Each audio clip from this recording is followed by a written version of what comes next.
The sun hung low over the dusty plains of Willow Creek, Texas, casting a golden glow across the sprawling ranches and weathered saloons. In the heart of this rugged frontier town, the Rusty Spur Saloon buzzed with laughter, clinking glasses, and the occasional strum of a guitar. It was here, on a sweltering summer evening in 1875, that Jake, Buck, Callahan, the most notorious cowboy in the county, found himself in a predicament that would change his life forever. Buck was a tall, broad-shouldered man with a weathered Stetson, a quick draw, and a reputation for never backing down from a challenge.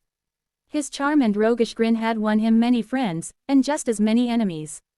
That night, the saloon was packed with ranchers, drifters, and townsfolk, all gathered around a poker table where Buck was locked in a high-stakes game with Amos Reed, a sly cattle baron known for his cunning bets.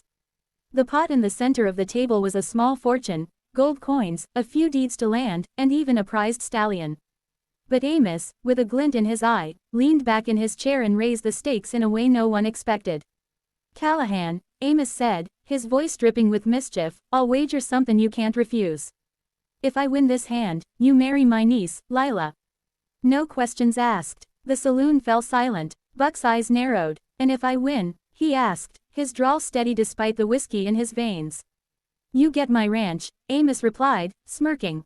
"All 500 acres. The crowd gasped. Buck's ranch was his pride, but Amos's land was legendary, prime grazing territory that could make any man a king in Willow Creek. Buck glanced at his cards. A full house, queens over tens. A strong hand. He couldn't lose. Could he? "Deal," Buck said, tossing his hat onto the table for emphasis. The final card was dealt. Amos laid down his hand. A royal flush. The saloon erupted in cheers and jeers as Buck's face fell. He'd been outplayed. Amos leaned forward, his grin widening.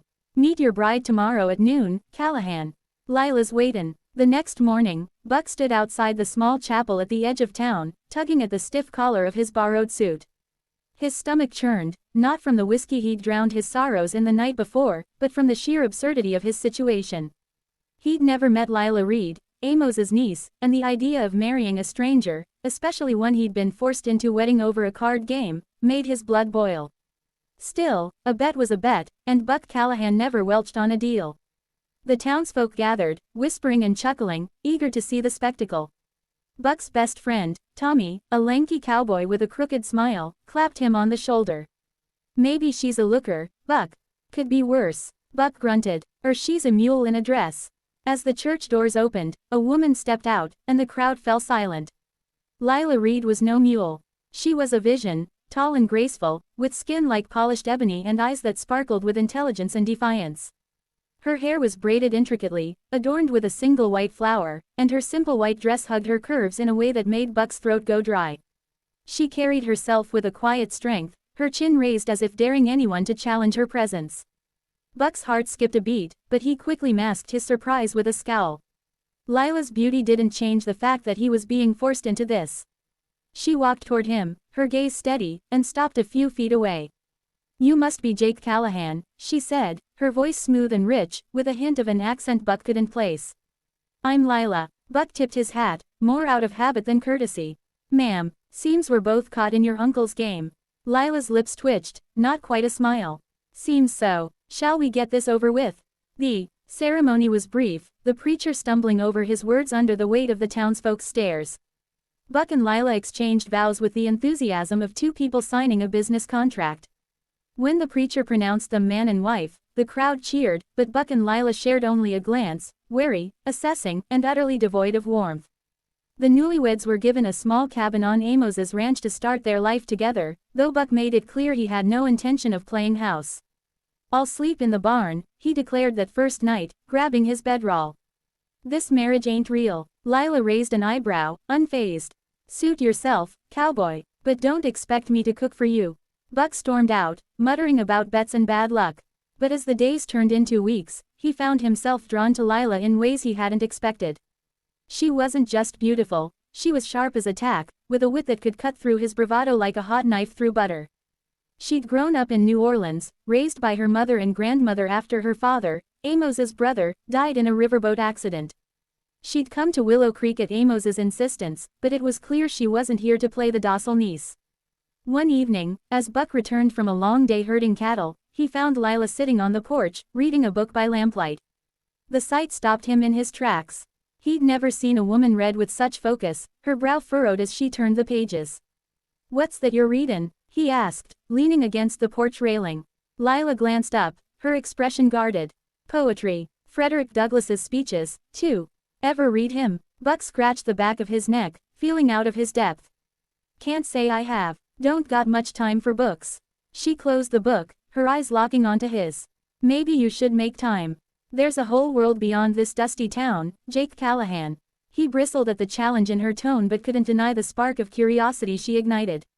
Over the next few weeks, Lila's presence began to chip away at his defenses. She wasn't just educated, she was resourceful, teaching herself to mend fences, tend to the horses, and even outshoot half the ranch hands in a friendly competition. The men on the ranch, initially skeptical of the city girl, began to respect her. Buck, however, remained stubborn, keeping his distance even as his heart betrayed him.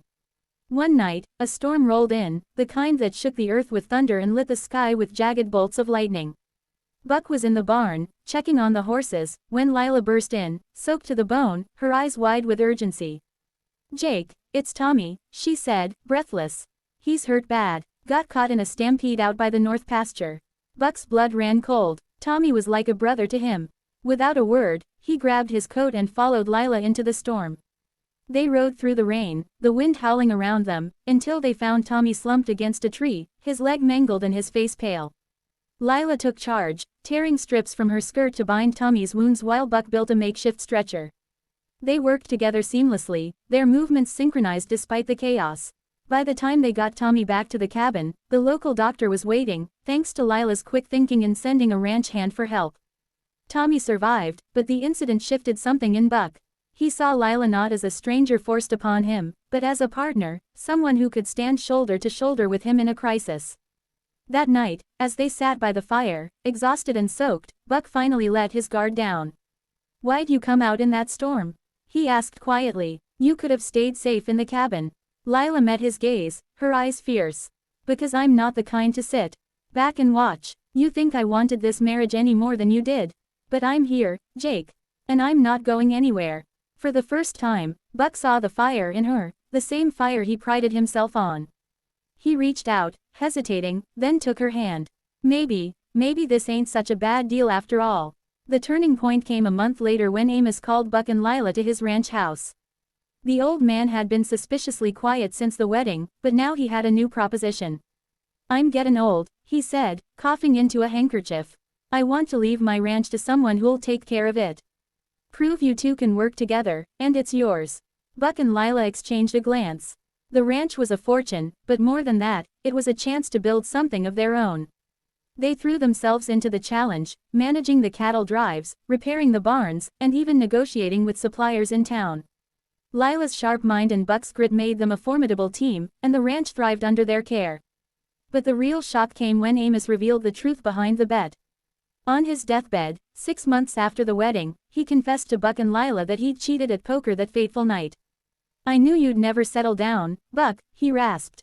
"But I saw something in you and Lila. A spark. I just gave it a push." Buck was furious, ready to curse Amos's name, but Lila placed a hand on his arm. "He gave us a chance, Jake. And look where we are." Amos passed that night, leaving the ranch to Buck and Lila. The townsfolk, expecting the marriage to crumble under the weight of its bizarre origins, were stunned to see the couple not only thriving but deeply in love. Buck, once the lone cowboy, now stood proudly beside Lila, his equal in every way.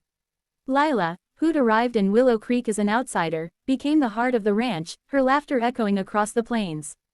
Their story spread far beyond Willow Creek, a tale of a bet that led to an unlikely love,